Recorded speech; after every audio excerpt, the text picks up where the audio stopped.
Podemos começar, né, Betão? Temos sim, pastor. Eu estou admitindo as pessoas, já estamos com um bom número na sala. Então vamos orar? Bem. Você pode orar aí do estrangeiro? Nossa vida, hein? Uma oração internacional. Por favor. Oremos então, queridos. Se você puder, feche seus olhos, curva a tua cabeça e ore comigo. Pai querido, muito obrigado por esse momento em que nós paramos para estudar a tua palavra, com o único propósito de aprender mais do Senhor. Por isso, Espírito Santo, faz o que o entendimento humano não pode fazer. Toma a vida do pastor Itamir em suas mãos e usa como instrumento vivo para o louvor da tua glória. Fala ao nosso coração, queremos aprender do Senhor, queremos aprender da tua palavra. E Deus, não somente ser ouvintes, queremos colocar em prática no nosso viver diário.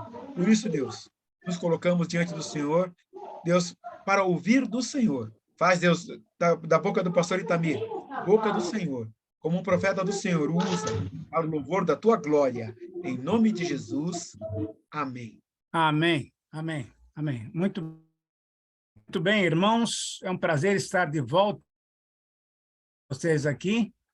E eu queria agradecer, primeiramente, a Deus pela oportunidade, né? Mas também queria agradecer ao professor Betão, que tem sido uma bênção. Temos tido o privilégio de ser parceiros nessa matéria tão legal. E, graças a Deus, o pastor Betão já deu uma boa introdução no capítulo 5, na semana passada. Hoje eu vou dar uma passada rápida dos versículos 1 até o 15, e depois, se for o caso, a gente pode seguir um pouquinho mais adiante. Mas esse daqui, para mim, é o texto, a partir do capítulo 5, é o texto mais rico que nós temos em Gálatas, porque aqui Paulo, então, está mostrando o que é realmente o Evangelho. E o Evangelho é total liberdade. Lembramos daquela palavra do Senhor Jesus, que foi registrada por João, que era o seguinte: conhecereis a verdade, e a verdade vos libertará.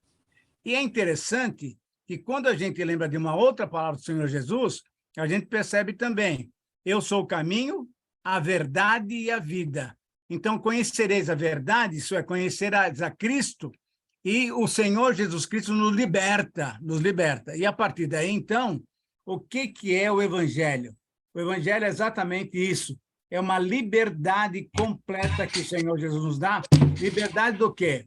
Liberdade do pecado, liberdade do inimigo, liberdade da morte eterna.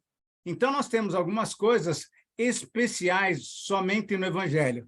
E lembrando, então, lá do capítulo 1 de Gálatas, lembrando que o Evangelho não é nada mais, nada menos do que a graça de Deus. O que aconteceu, só para recordar tudo que a gente tem falado nesses dias, o que aconteceu é que surgiram, então, alguns judaizantes, isso é, pessoas que recebiam o Senhor Jesus Cristo, mas ainda estavam presas à lei mosaica. E aí, o que eles queriam? Que o pessoal gentio, que era o pessoal da Galácia, aceitasse o Senhor Jesus Cristo e cumprissem novamente, ou cumprissem as leis mosaicas. E é interessante porque uma boa parte dos gentios nem sabia nada da lei mosaica. E aí, então, Paulo faz essa carta chamando a atenção dos Gálatas, chamando a atenção das igrejas da Galácia, para que tenham realmente entendimento claro do que é o Evangelho. Por isso que lá no capítulo 3, versículo 1, ele fala o seguinte: ó Gálatas insensatos, quem os enfeitiçou? Quem iludiu vocês, dizendo que isso aqui era o Evangelho? O Evangelho puro aparece agora no capítulo 5. O Evangelho é liberdade. Então, eu queria ler para vocês, do capítulo 5, os 15 primeiros versículos, porque vai nos mostrar, então, o que é verdadeiramente o Evangelho. Eu estou lendo na NVI, se você puder me acompanhar, muito bem. Diz assim a palavra de Deus, Gálatas 5, 1 a 15. Pastor Itamir. Pois não. Se eu permitir, eu Sim, posso fazer a sim. leitura? Ah, por favor, permite? então. Joia, muito bom, muito bom. Obrigado. Foi para a liberdade que Cristo nos libertou. Portanto, permaneçam firmes e não se deixem submeter novamente ao jugo da escravidão. Ouçam bem o que eu, Paulo, tenho a dizer. Caso se deixe circuncidar, Cristo de nada lhe servirá. De novo, declaro a todo homem que se deixa circuncidar que ele está obrigado a cumprir toda a lei. Vocês que procuram ser justificados pela lei, separaram-se de Cristo, caíram da graça. Pois é mediante o Espírito que nós aguardamos pela fé a justiça, que é nossa esperança. Porque em Cristo Jesus, circuncidado e incircuncidado tem efeito algum, mas sim a fé que atua pelo amor. Vocês comigo corriam bem. Quem se pediu de continuar obedecendo à verdade? A persuasão provém daquele que o chama. Um pouco de fermento leveda toda a massa. Estou convencido no Senhor de que vocês não pensarão de nenhum outro modo. Aquele que os perturba, seja quem for, sofrerá condenação. Irmãos, se ainda estou pregando a circuncisão, continuo sendo perseguido. Nesse caso, o escândalo da cruz foi removido. Quanto a esses que os perturbam, quem dera que os castrassem? Irmãos, vocês foram chamados para a liberdade, mas não usem a liberdade para dar ocasião à vontade da carne. Ao contrário, sirvam uns aos outros mediante o amor. Toda a lei se resume num só mandamento: ame o seu próximo como a si mesmo. Mas se vocês se mordem e se devoram uns aos outros, cuidado para não se destruírem mutuamente. Muito bem, muito obrigado, pastor Betão. Esse é um texto realmente muito rico. E quando a gente faz um resumo dele, podemos ver nessa frase aqui: somente quando valorizamos o conteúdo do Evangelho, experimentamos a verdadeira liberdade que Cristo nos dá. Então, qual é o conteúdo do Evangelho? Claramente é a graça de Deus. Não é mais seguir a lei, não é mais circuncisão, mas é viver essa vida livre que o Senhor nos dá. Então, quando nós valorizamos o conteúdo do Evangelho, que é a graça do Senhor, nós vamos encontrar, vamos experimentar a liberdade que só Cristo pode nos dar. Vamos ver, então, nesse texto, 5 razões para valorizarmos o conteúdo do Evangelho em nossas vidas. Primeira razão é a seguinte: para valorizarmos o Evangelho, é atingirmos o alvo de Cristo, preservando nossa união com Ele. Qual é o alvo de Cristo? Capítulo 5, versículo 1 até 4. Foi para a liberdade que Cristo nos libertou. Então, o alvo do Senhor Jesus Cristo é que nós, conhecendo a verdade, conheceríamos também o quê? A liberdade. Conhecendo a verdade, conheceríamos a liberdade. Para a liberdade foi que Cristo nos libertou. Essa é a palavra do apóstolo Paulo. E aí, então, ele faz um apelo. Portanto, permaneçam firmes e não se deixem submeter novamente a um jugo de escravidão. Então, a primeira razão para valorizarmos o Evangelho é atingirmos esse alvo que Cristo tem preservado para nós. Isso é, a vida totalmente livre. E aqui, então, vale a pena a gente conversar algumas coisas. O alvo de Cristo é a nossa liberdade, como eu já disse, João 8,32, conhecereis a verdade vos libertará. O alvo de Cristo é que não nos submetamos mais à escravidão. Que escravidão é essa? A escravidão da lei, porque a lei escravizava, porque ela impunha deveres aos seres humanos que os seres humanos não conseguiam desenvolver, não conseguiam praticar, não conseguiam obedecer. O que acontecia? O pessoal religioso fazia o seguinte: cumpria os detalhes da lei, mas que detalhes? Os detalhes exteriores, isso é, a letra da lei.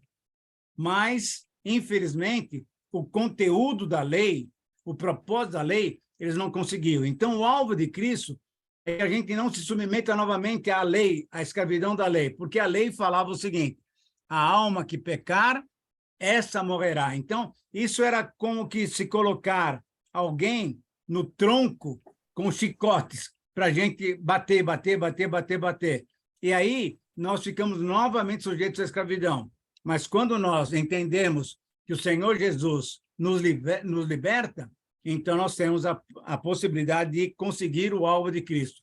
E o alvo de Cristo é que não nos justifiquemos pela lei, para não cairmos da graça. Isso aqui é muito importante, muito importante. O que é cair da graça? É não permitir que a mensagem da graça realmente inunde o nosso coração. A justificação nossa não é pela lei, não é pelo cumprimento das regras religiosas. O alvo de Cristo é que a nossa justificação seja apenas por uma coisa, apenas por um aspecto. Isso é, nós nos revestimos da justificação através da roupagem do Senhor Jesus Cristo. A justiça do Senhor Jesus é que nos justifica diante do Pai. Então, o que ele fez conosco? Ele trocou a nossa imundícia, ele recebeu esses pecados, tudo aquilo que nós fazemos de errado, e ele nos dá o quê? Uma nova vida, uma nova roupagem, isso é, ele nos dá a sua justiça. A maneira pela qual nós podemos chegar diante de Deus justos e sermos aceitos é quando nos apresentamos lavados no sangue do Senhor Jesus Cristo. Não porque nós obedecemos a letra da lei, não porque nós obedecemos algumas exigências da nossa religião, não. Nós nos apresentamos diante de Deus e somos aceitos por Ele a partir do momento em que nós entregamos a nossa vida ao Senhor Jesus Cristo, e o sangue de Jesus nos purifica de todo o pecado. Por isso, lá em Romanos, Paulo diz o seguinte: justificados, pois, pela fé, temos paz com Deus. Então, a justificação é um ato de Deus, mas eu preciso crer nesse plano maravilhoso. Eu preciso crer que o sangue de Jesus realmente nos purifica de todo o pecado. E aí, então, quando eu entro na presença de Deus, pelo novo e vivo caminho que ele abriu, derramando o seu sangue na cruz por nós, então, eu me apresento não Itamir, mas, como fala em 2:20 de Gálatas, quem se apresenta para o Senhor é aquela vida substituída.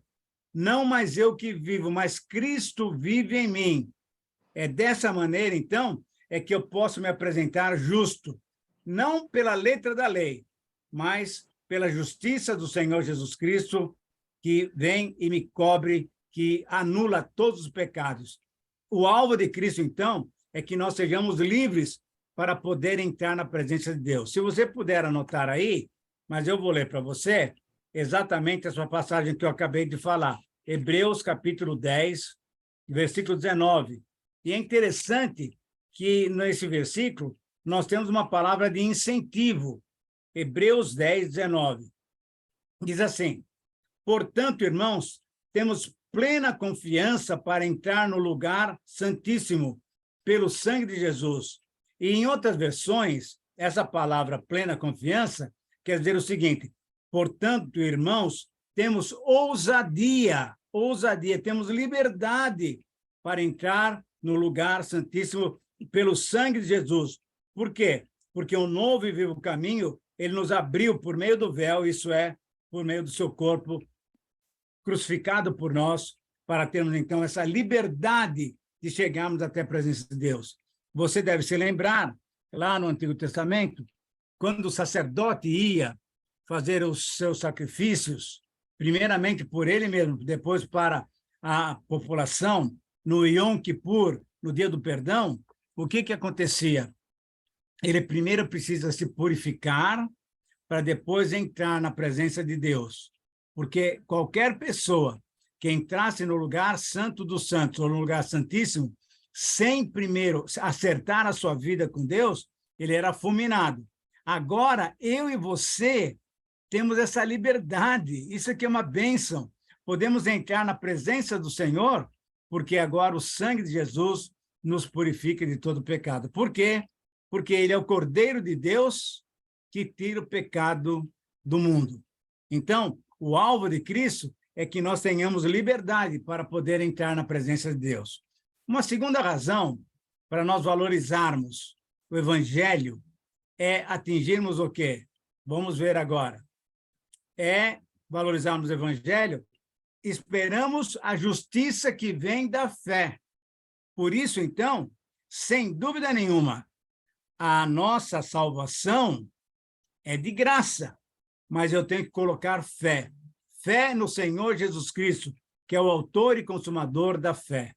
Quando eu creio nesse plano tão especial que o Espírito Santo revela para mim, mostrando que nós temos que nos arrepender do pecado, da justiça e do juízo, nós temos que nos arrepender, e aí, crendo nisso, nós somos, então, justificados pelo Senhor. 3 ideias muito importantes. Primeiro, a justiça que vem da fé é concedida pelo Espírito Santo. É o Espírito Santo que trabalha conosco. Ele é que nos convence do nosso pecado, da nossa injustiça, e faz com que nós pensemos e levemos a sério que virá o juízo de Deus. Portanto, o Espírito Santo nos leva, nos constrange, nos coloca diante desse maravilhoso plano. E quando nós cremos, o Espírito Santo, então, concede a justiça, que é exatamente vinda através do sangue do Senhor Jesus Cristo. Versículos 5 e 6 é muito interessante, eu quero ler novamente. Versículos 5 e 6. A fim de redimir os que estavam sob a lei, para que recebêssemos a adoção dos filhos de Deus. Essa adoção, que aparece lá no capítulo 4, que eu acabei de ler para vocês, essa adoção me faz fazer o quê? Me faz chegar diante de Deus como um filho. O Filho de Deus me coloca nessa esfera de adoção. Lembra que no versículo 4 diz assim, 4:4, né? Na plenitude do tempo, o Senhor enviou seu Filho. Para quê? Para que a gente pudesse chamar Deus de Pai.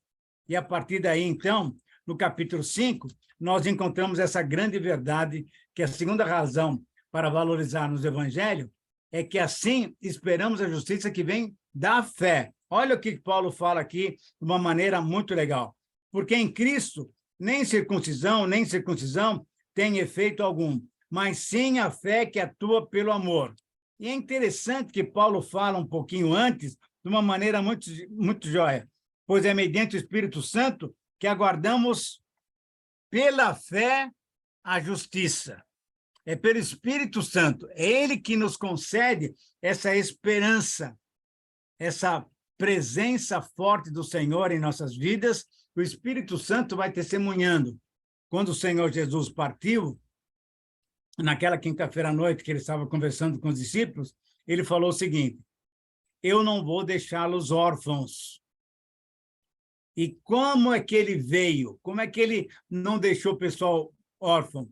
Quando o Espírito Santo veio. O Espírito Santo, pela graça de Deus, habita em nós. E, portanto, essa justiça que o Senhor Jesus concede para nós pelo seu sangue, ela é concedida pelo Espírito Santo, que nos faz, então, completamente adotados, filhos de Deus. Segunda verdade, a justiça que vem da fé nos traz o quê? Esperança. Nos traz esperança. Significa o quê?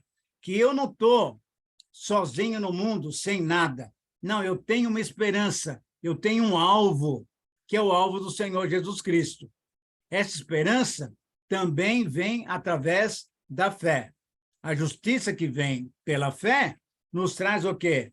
Aquela esperança, só que a esperança bíblica, a palavrinha elpis, no grego, é uma esperança que é segura, não é, seria bom, eu espero que hoje não chova, porque, falando em chover, hoje em São Paulo, choveu bastante. Pastor Betão, que não está conosco aqui, choveu forte mesmo aqui.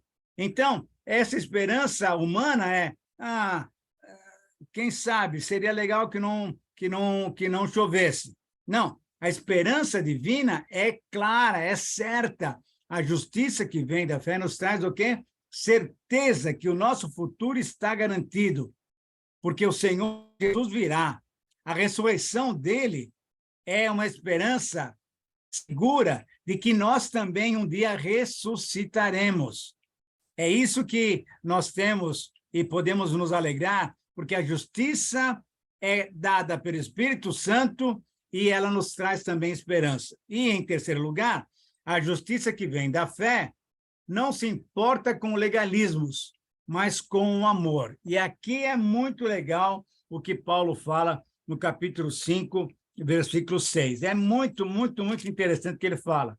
O que adianta ser circunciso ou ser incircunciso? Isso não tem efeito algum, mas o que tem efeito é a fé que atua pelo amor. E o amor de Deus é comprovado por nós quando ele entregou o Senhor Jesus para morrer em nosso lugar. Isso é a prova, Paulo fala lá em Romanos capítulo 5, que Deus prova o seu próprio amor para conosco pelo fato de ter Cristo morrido por nós, sendo nós ainda pecadores. Então, quando nós recebemos essa justiça que vem pela fé, quando nós cremos nesse plano tão especial, essa fé, essa justiça, não está preocupado com legalismos. E para os judeus, naquele tempo, principalmente para os homens, o que era importante era a circuncisão. Então, se uma criancinha fosse circuncidada lá no 7º, 8º dia, então aquele era filho de Abraão. Na verdade, a gente tem que lembrar dessa passagem que, domingo, o pastor Marcos pregou sobre Zaqueu. Não sei quem ouviu e quem estava lá no culto para ver, nos 3 cultos. E o que aconteceu com Zaqueu? Zaqueu era um judeu. E, com certeza, ele era alguém circuncidado. Mas é interessante que, quando o Senhor Jesus vai para a casa dele e conversa com ele, e ele fala, então, mostra aquela mudança completa de vida, aquela transformação, o que aconteceu? O Senhor Jesus fala, hoje veio salvação para essa casa. E ele, de fato, é filho de Abraão. Isso é, não é porque ele era circuncidado, é porque a circuncisão que importa é a mudança do coração. É a mudança do coração. E o que aconteceu era exatamente isso. Zaqueu demonstrou amor, falando, olha, se eu roubei, eu vou devolver 4 vezes mais. E se por acaso eu defraudei alguém, eu vou dar em dobro. Demonstrando o quê? O que o amor fez, o que a justiça fez.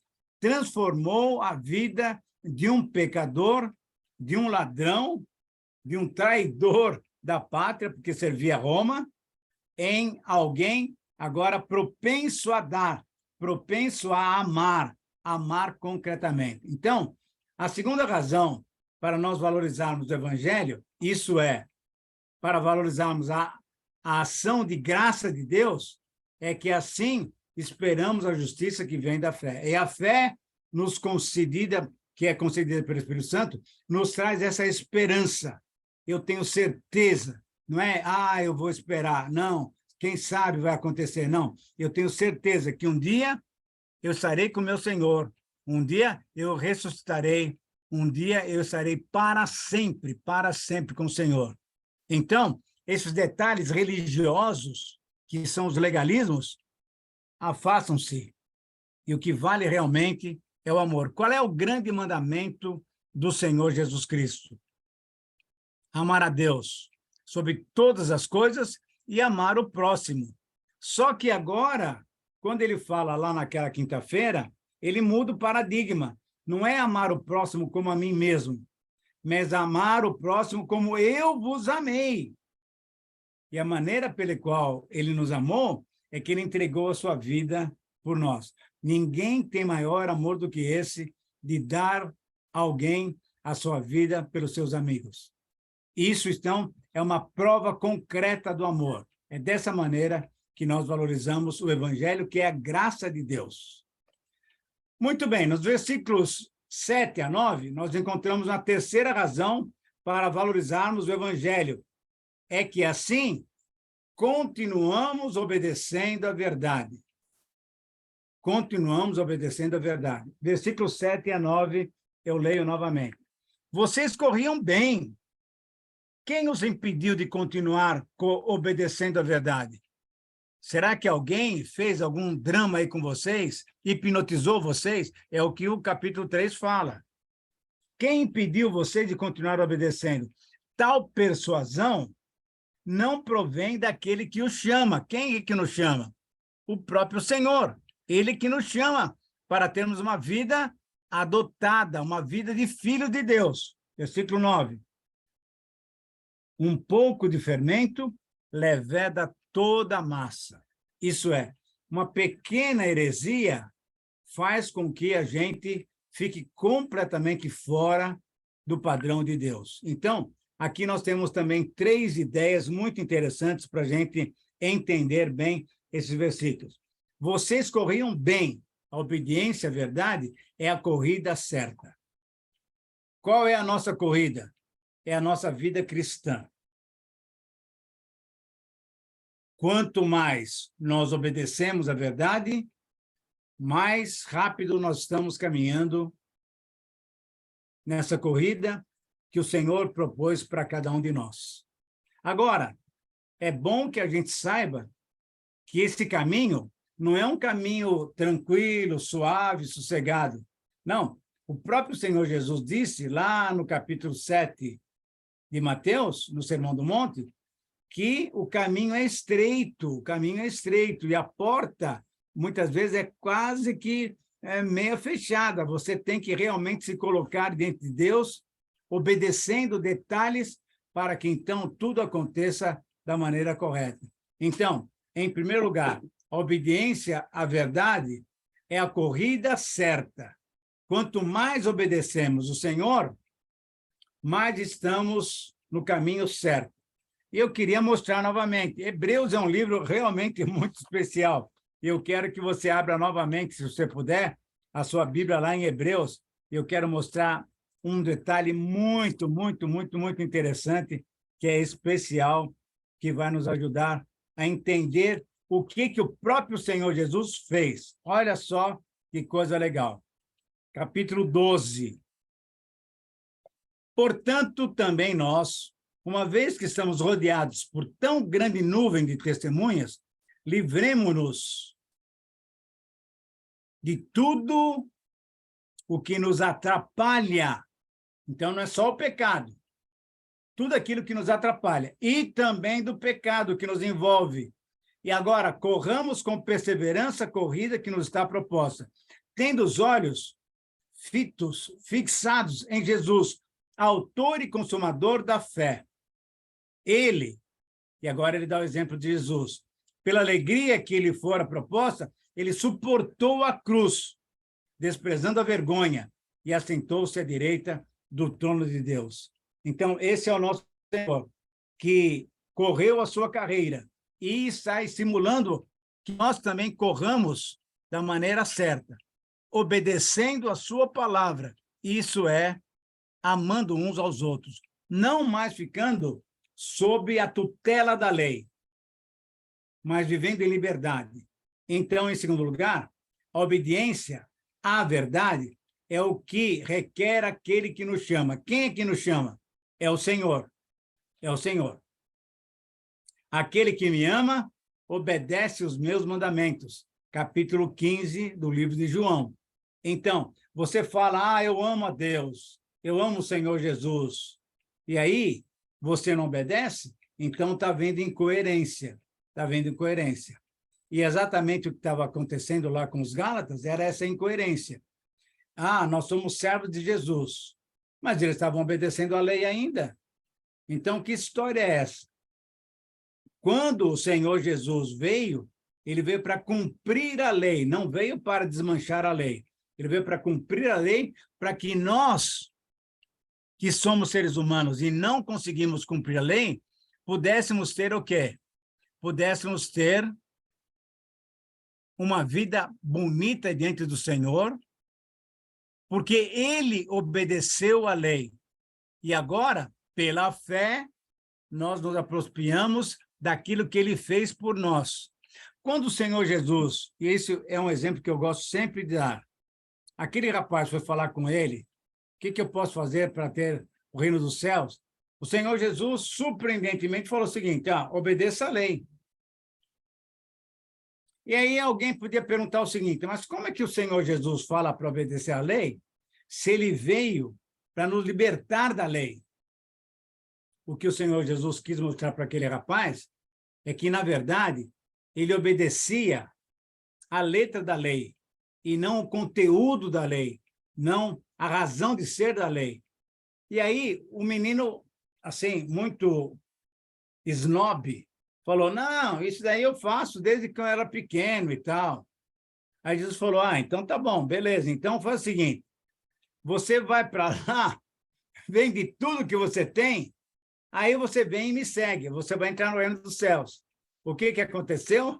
Ele foi, nunca mais voltou. Por quê? Ele não obedeceu à verdade. E a verdade não é nada mais, nada menos do que entender o objetivo da lei e obedecer o conteúdo da lei. Por isso que o Senhor Jesus disse lá no Sermão do Monte, se a sua justiça não superar em muito a dos escribas e fariseus, a dos religiosos, você não entrará no reino dos céus. Então, quando obedecemos à verdade, e quem interpreta a verdade é o Senhor Jesus Cristo, ele que nos chama, ele quer que nós obedeçamos à verdade. E é muito interessante essa ideia aqui. Ele revela para nós qual o significado da lei, qual é o conteúdo da lei. Por exemplo, lá no Sermão do Monte, o que ele fala? Não adulterarás. Eu, porém, vos digo, aquele que desejar, aquele que cobiçar, aquele que olhar com olhar impuro, já adulterou. Então, o que acontecia? Eu nunca adulterei. Isso é o que a lei fala, o que a lei está escrito. Mas o pensamento, o cobiçar, o desejo, já é pecado. Não odiar o seu irmão. Eu nunca odiei, eu nunca odiei ele, nem nada. O Senhor Jesus falou, espera aí, você já está matando ele quando você odeia. Quando você sente rancor por ele, você já está matando. Então, nunca matei, é a letra da lei. Mas e o meu coração para com o meu irmão? Eu tenho bronca daquele rapaz. Se eu pego ele, pronto, você já matou.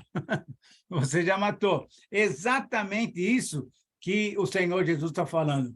A obediência à verdade é ele que requer isso de nós. Se você quer realmente ser justificado pelo sangue dele, a obediência aos seus mandamentos é o que vale. E, em terceiro lugar, vale a pena a gente entender o seguinte.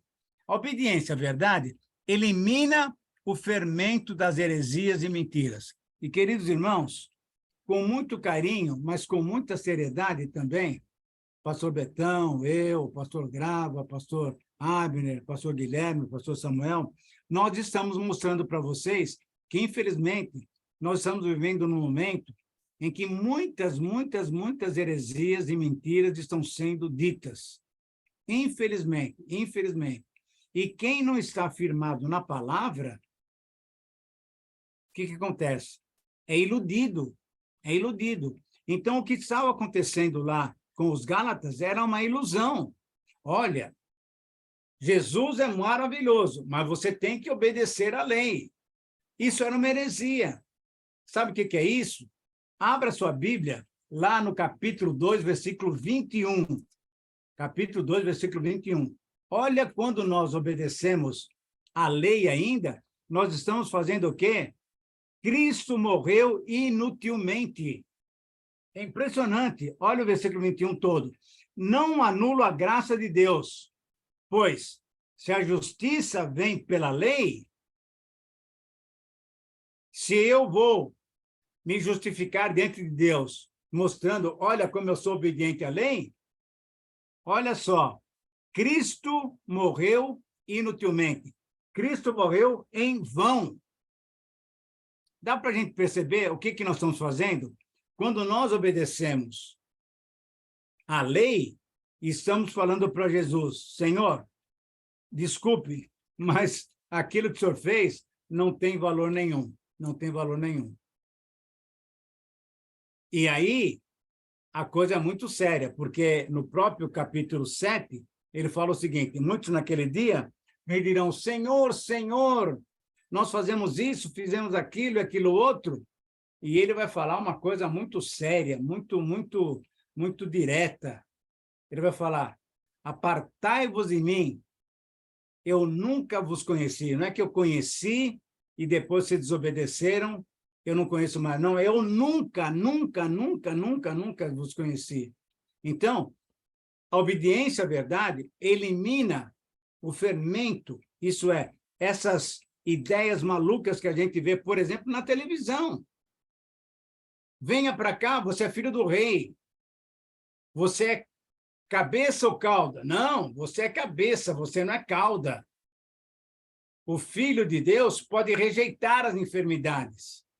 É interessante isso, porque tem vários textos na Palavra de Deus que mostram completamente diferente. Por exemplo, o próprio Paulo orou por 3 vezes pedindo que Deus retirasse aquele espinho da carne dele.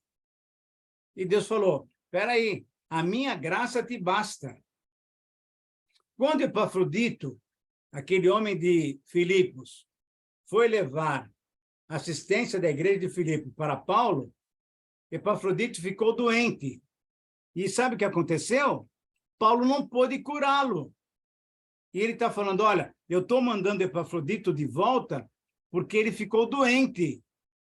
E eu quero que vocês percebam que ele está restabelecido. Ele não está negando, não. Ele está simplesmente mostrando.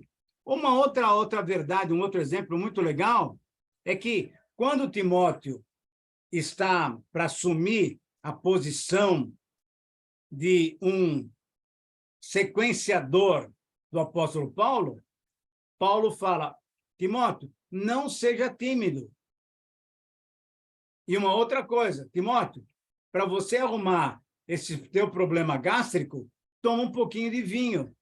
Por que Paulo não faz uma oração e cura Timóteo? Porque muitas vezes Deus permite que essas situações façam o quê? Nos levantem para buscá-lo cada vez mais. Portanto, essas ideias aí de que o crente não sofre, o crente só é vitorioso, isso é heresia. Nós somos vitoriosos, sim, em Cristo Jesus. Por isso que lá em Romanos capítulo 8 fala o seguinte, somos mais do que vencedores por meio daquele que nos amou.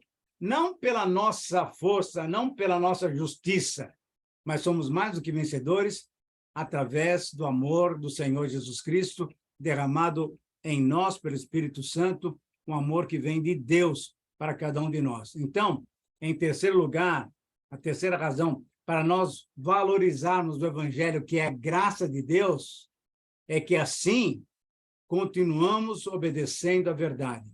Vamos valorizar a graça quando obedecermos a verdade. Mas o texto ainda continua, versículos 10 a 12. E aqui temos, então, a quarta razão de valorizarmos essa preciosidade, esse presente maravilhoso que Deus nos deu, que é o Evangelho.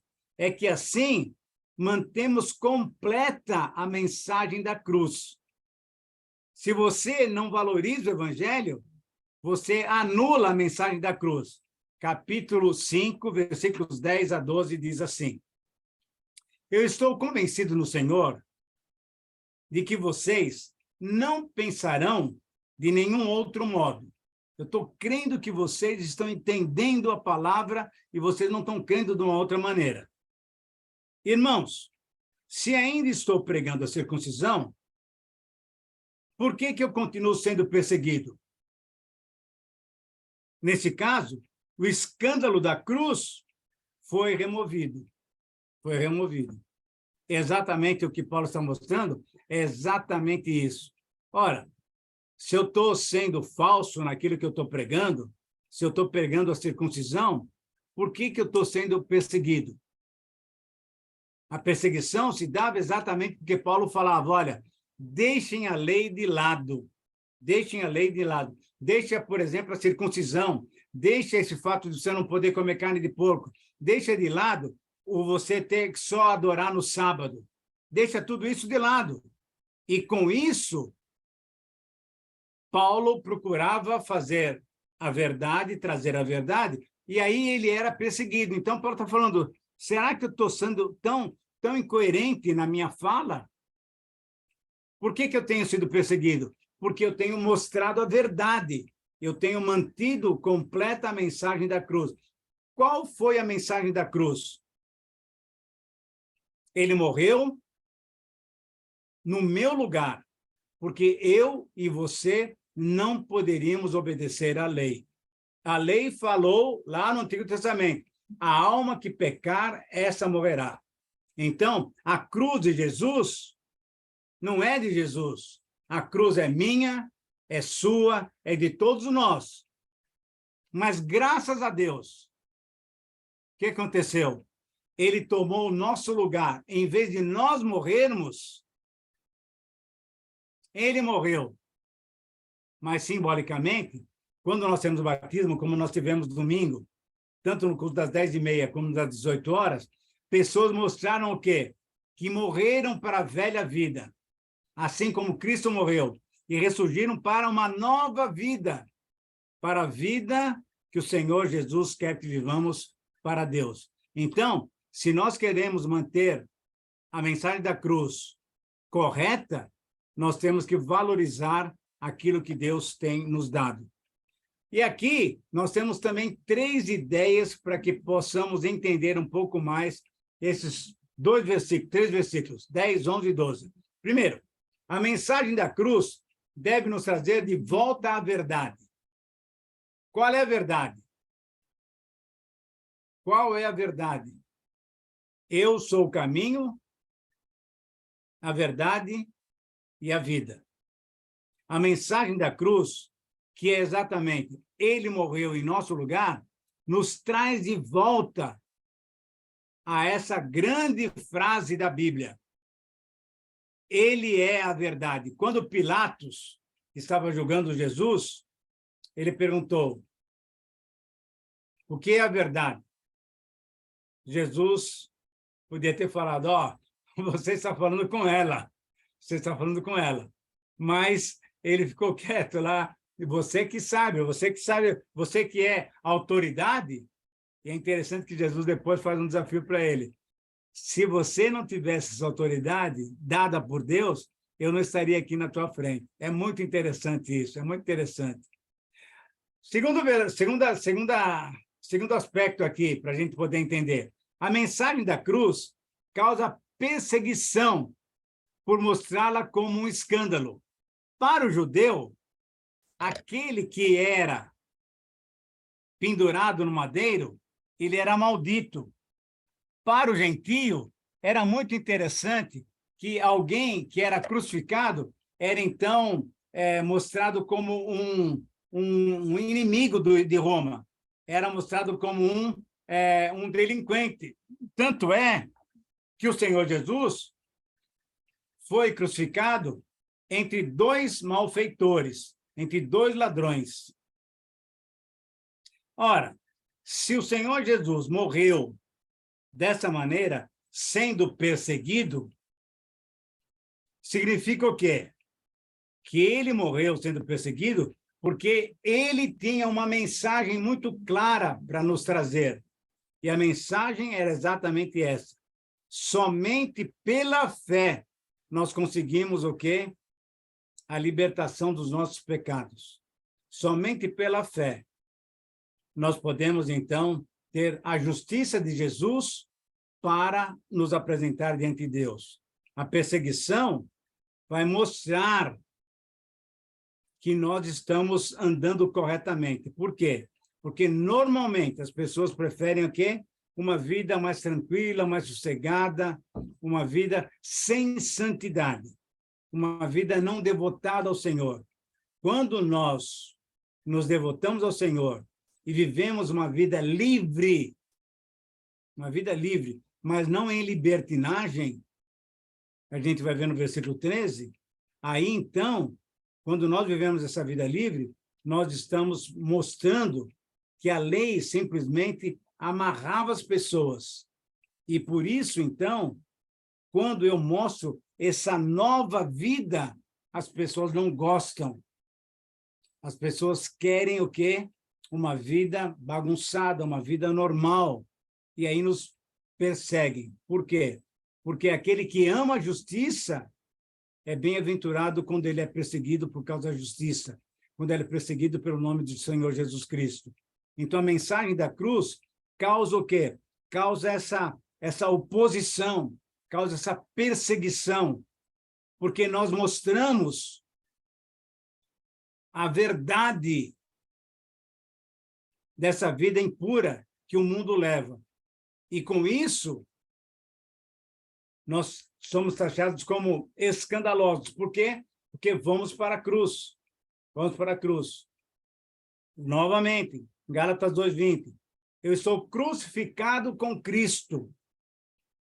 Logo, não sou mais eu quem vivo, mas Cristo vive em mim. Então, essa vida crucificada com Cristo é um escândalo para os judeus, um escândalo também para os gentios. E, finalmente, a mensagem da cruz produzirá, pelo Senhor, condenação àqueles que são perturbadores. Perturbadores, isso é, aqueles que não conseguem entender.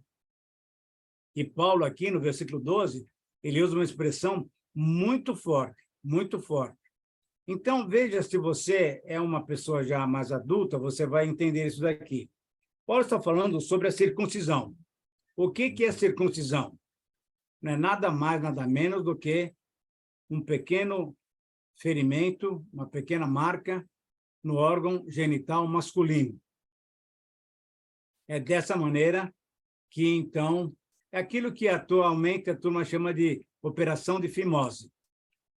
Nenezinho, corta-se um pedacinho lá dele e tal, então ali demonstra que ele era filho de Abraão, porque a circuncisão vem de Abraão até agora. Muito bem. Paulo usa uma palavra agora muito, muito, muito delicada e muito séria, para a gente poder entender o que nós devemos fazer com essas heresias. Olha o que ele fala no versículo 12. Quanto a esses que vos perturbam,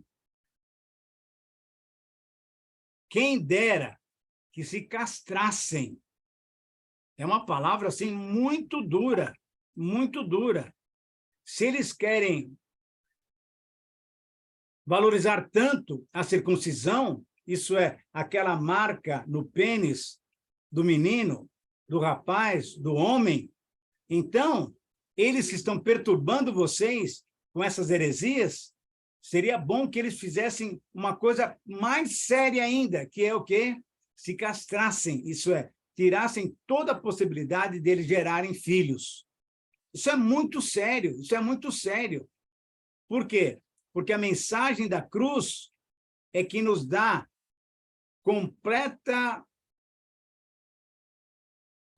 ideia, completo entendimento de que o evangelho é a graça de Deus e ele, então, nos justifica pelo sangue do Senhor Jesus Cristo derramado na cruz por nós. Então, a mensagem da cruz, o sangue derramado na cruz, é que vai trazer, então, para nós perseguição, vai fazer com que nós andemos na verdade, mas também para esses que nos perturbam, olha, a palavra de Deus é muito forte, vai trazer o quê? Condenação. Condenação aos perturbadores. Então, o meu desejo é que você entenda bem que aquilo que Deus deu para nós na cruz do Senhor Jesus Cristo é a capacitação que Ele tem nos dado para vivermos uma vida completamente diferente, uma vida realmente bonita diante de Deus, mesmo que tenham pessoas que não aceitem isso. Mas o que vale é que você morreu um dia na cruz, junto com Jesus, para que você possa ter, então, a remissão dos seus pecados. Finalmente, versículos 13 a 15. É um texto super importante, super importante. Olha o que ele fala. Irmãos, vocês foram chamados para a liberdade.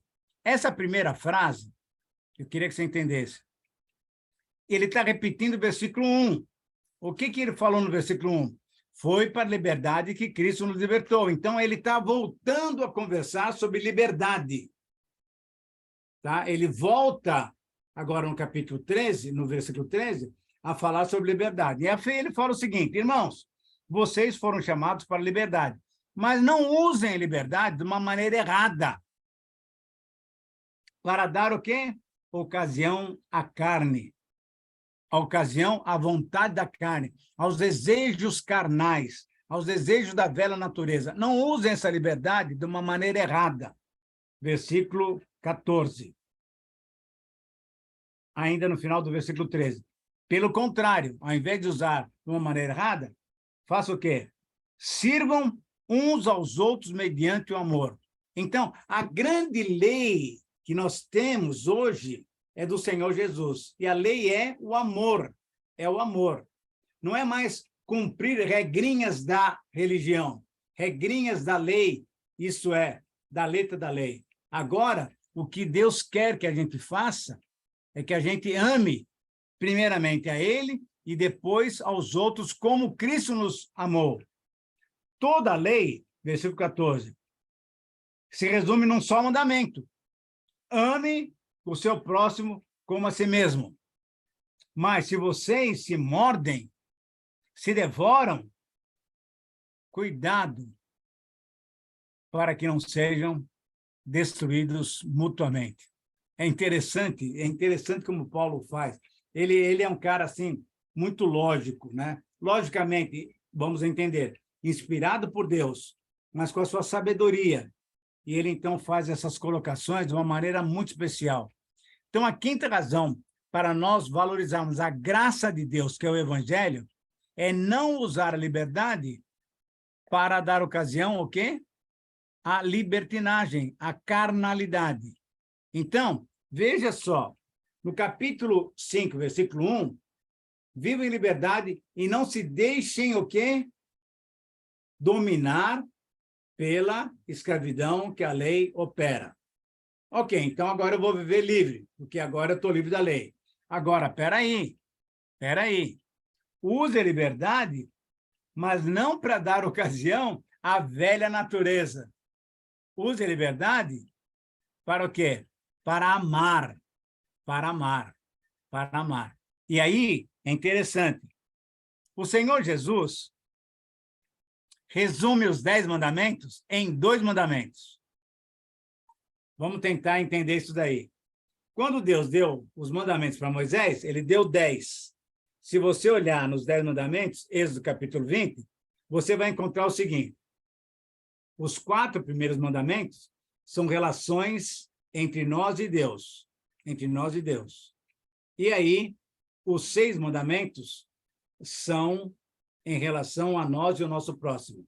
Então, olha só como que o Senhor Jesus, que conhece, que sabe interpretar as Escrituras, o que ele fez? Quando aquele fariseu perguntou para ele, lá em Mateus 22, qual é o maior mandamento? Ele falou, o maior mandamento é amar a Deus sobre todas as coisas, com toda a tua força, sabedoria e tal. Ame a Deus, ame a Deus. Mas ele não deixou barato, não. E o segundo mandamento é o quê? É amar o seu próximo. Então, é interessante. O amor a Deus é o primeiro mandamento. O amor ao próximo é o segundo mandamento. E aí, Paulo faz um resumo dos resumos. Olha o que ele fala. É interessante. Toda lei se resume num só mandamento. Ame o seu próximo. Ame o seu próximo. Então, qual é a lei que nós devemos obedecer? É a lei do amor. É a lei do amor. É a lei do amor. Quando nós amamos de fato, nós estamos, ao invés de dar ocasião à velha natureza, à carnalidade, nós estamos demonstrando o quê? Que nós somos pessoas transformadas. Então, aqui, vale a pena a gente fazer 3 comentários bem rápidos aqui.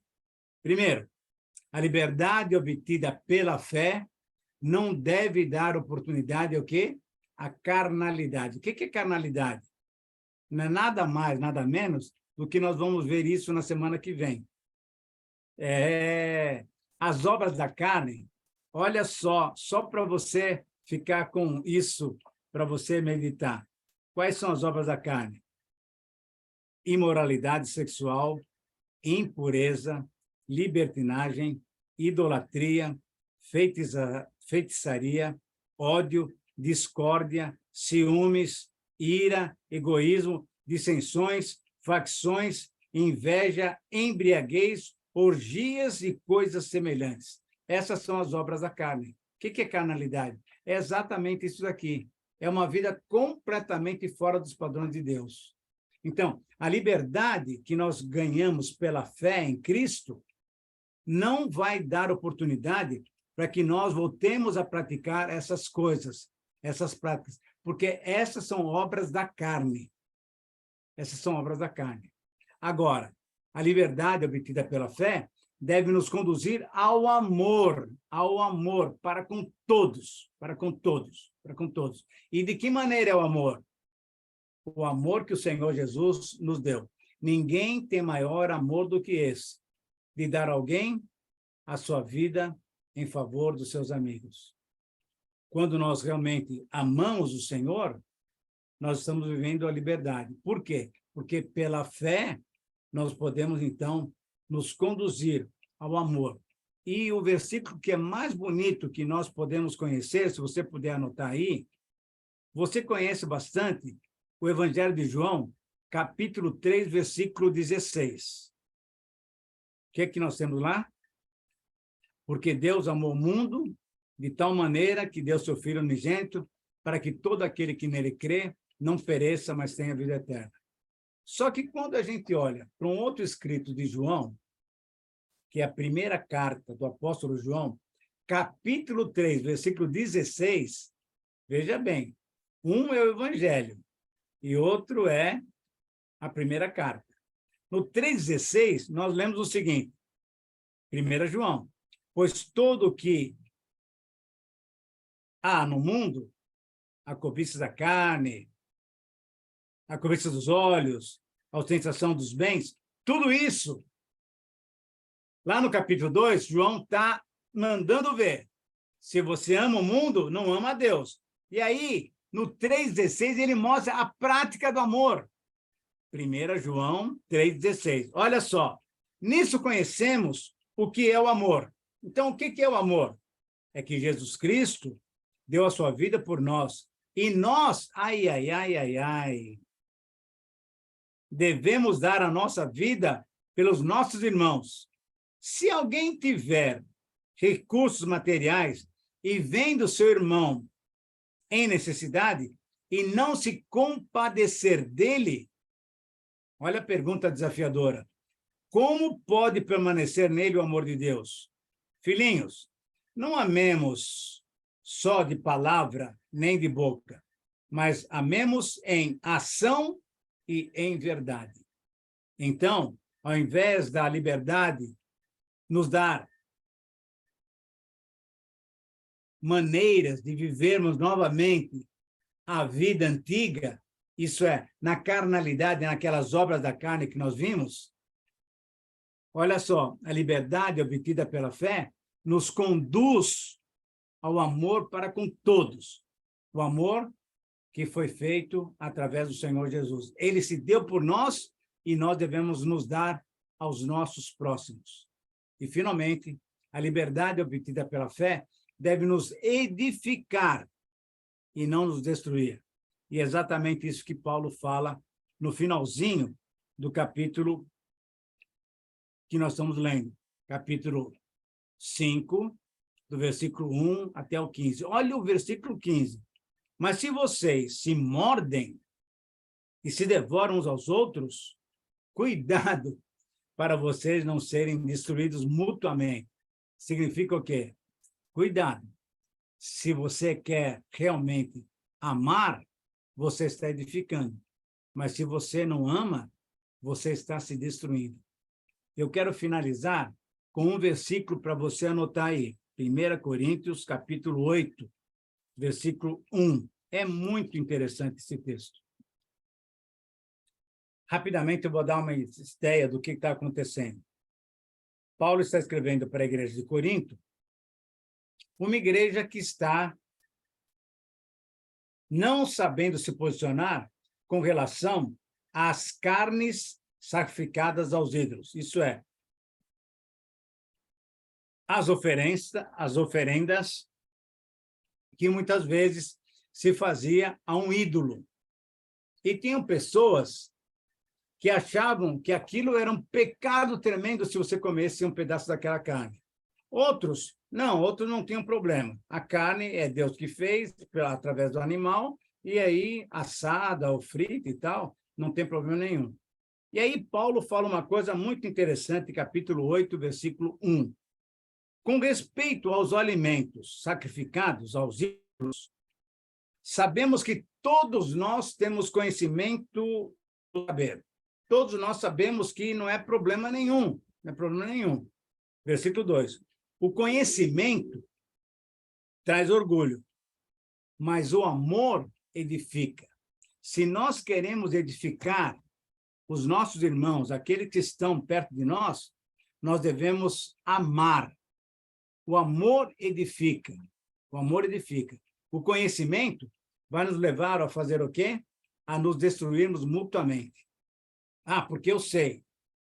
Eu tenho razão. Você não sabe nada. E aquele orgulho, aquela empáfia. E aí, então, nós vamos o quê? Nos destruindo mutuamente. Ao invés de haver edificação, nós vamos nos destruindo. E o que Paulo está dizendo aqui, o que o Senhor está dizendo através de Paulo para nós, é que a liberdade, quando ela é obtida pela fé, vai nos levar a fazer o quê? A edificar, e não a maltratarmos uns aos outros, mordendo, fazendo o quê? Ciúmes, brigando um com o outro e nos destruindo mutuamente. Não. A quinta razão para valorizarmos o evangelho, que é a graça de Deus, é não usar a liberdade para dar ocasião ao quê? À velha vida. Aqui é que há um segredo muito especial que você vai ver na semana que vem, que é a vida no Espírito. Esse que é o grande segredo da vida cristã. Esse é o grande segredo da vida cristã. Porque, veja só, antes você estava pressionado pela lei. E depois você está totalmente livre.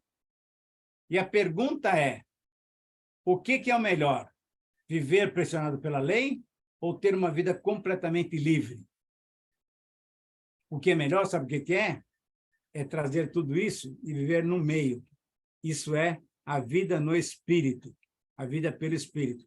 Nem a carnalidade, nem a imoralidade, nem a libertinagem e nem a escravidão à lei, a obediência à letra da lei. Não, o que Deus põe para nós é maravilhoso, que aparece no capítulo 5 em diante, no capítulo 5, 16 em diante.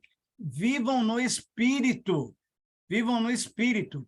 Então, o segredo que Paulo está mostrando para os Gálatas, o segredo que Deus está mostrando para nós é exatamente esse.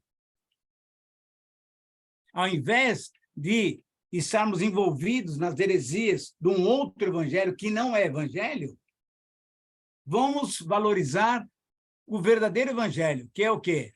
A graça de Deus. E para valorizarmos isso, nós vamos ver na semana que vem exatamente isso. O que é? Viver no Espírito. Eu quero só antecipar, de uma maneira bem rapidinha, só para você sentir o gosto e estar conosco na semana que vem. Versículo 16. Olha de cara o que ele fala.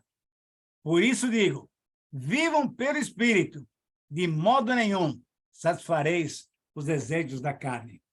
Então, qual é o segredo para essa vida livre? Qual é o segredo para essa vida nova? Qual é o segredo para a vida cristã?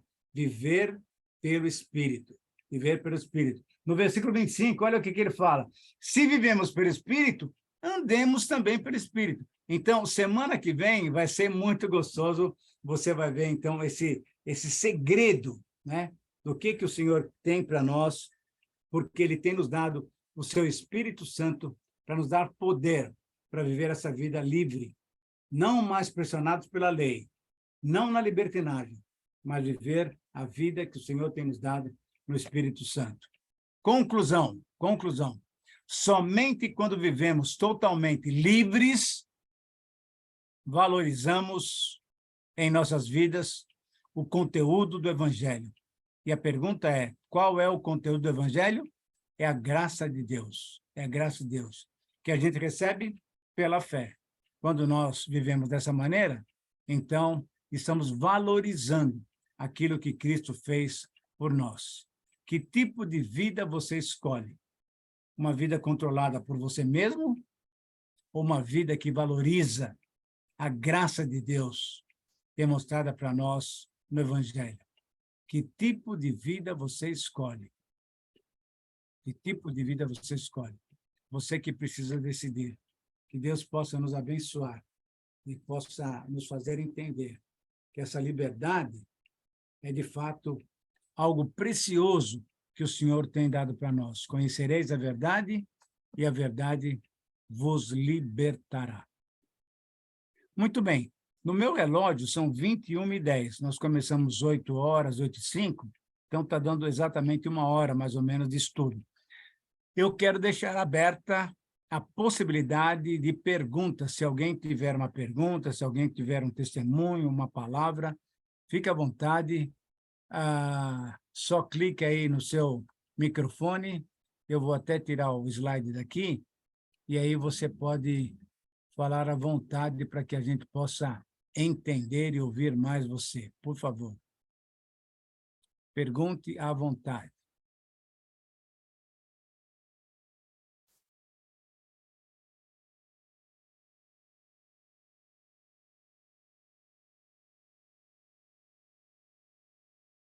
Isilda, Kátia, Leandro, Oséias, Rosemary, Sidney, Vilma, fiquem à vontade. Se quiserem perguntar, à vontade.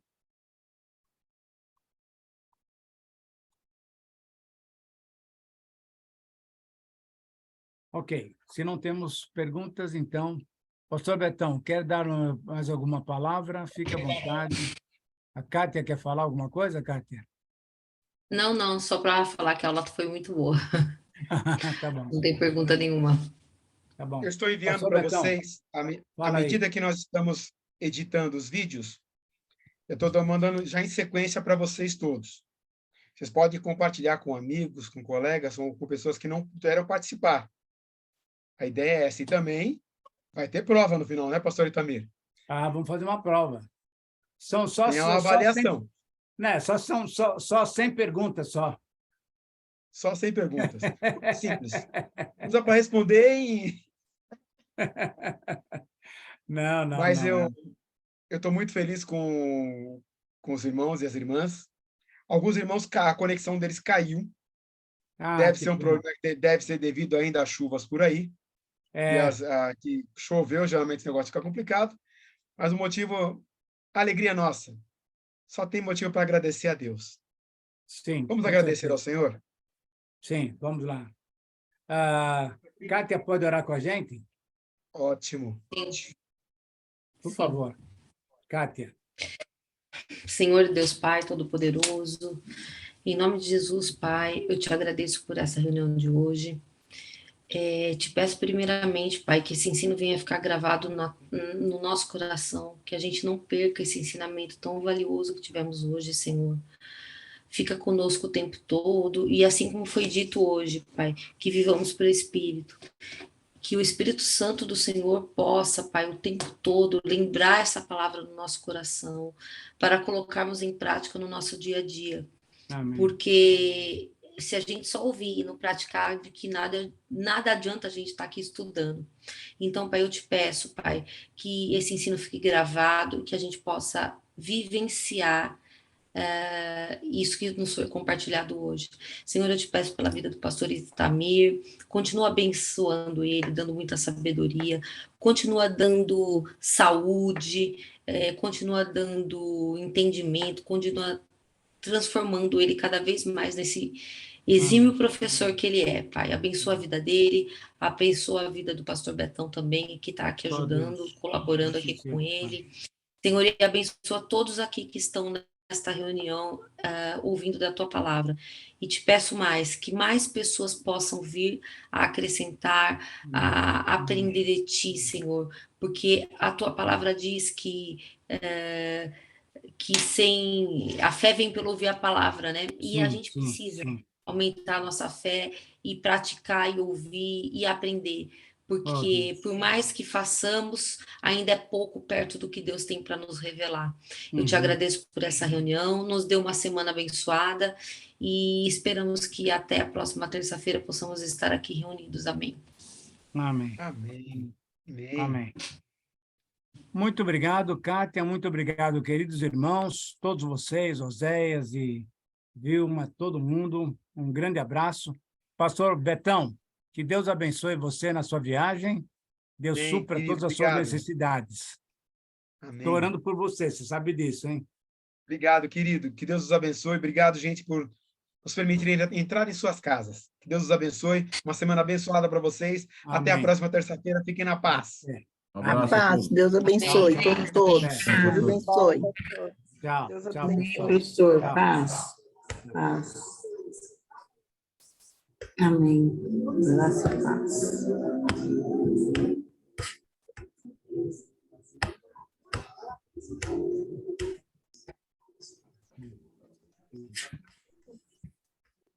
Como bem. Deixa eu ver.